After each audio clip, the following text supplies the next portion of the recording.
এরপরে প্রশ্ন হলো, সিগারেট খেলে 40 দিন নামাজ রোজা কবুল হয় না, এটা কি হাদিস দ্বারা প্রমাণিত?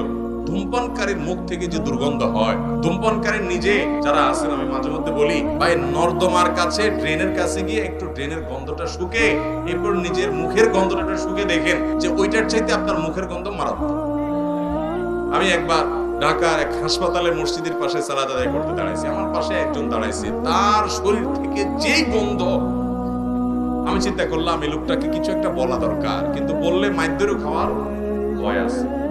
তো আমি তাড়াতাড়ি পকেট থেকে কাগজ কলম নিয়ে বের করে সুন্দর করে লিখলাম, ভাই যেই গন্ধ ভাই আজকে আমি শুকতে হলো, আমার সালাত নষ্ট হওয়ার উপক্রম। কি সালাত আদায় করছি, মনোযোগ পুরাটা আপনার দুর্গন্ধে আমার দখল করে নিয়ে গেছে। তো আল্লাহর রাস্তায় আল্লাহকে ভয় করেন, এটা আর করেন না। এটা লিখে কাগজটা আমি সাইডে রেখে, সে সালাতের মধ্যে আছে এই অবস্থা আমি তার সামনে রেখে আইজো দৌড়কাইল,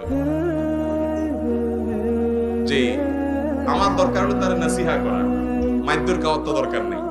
তো নাসিহার কাজ তো হয়ে গেছে, লিখে দিয়ে আসছে। ভাইরা আমার, যারা ধূমপান করেন তাদের মুখে এরকম বাজে অবস্থা তৈরি হয়।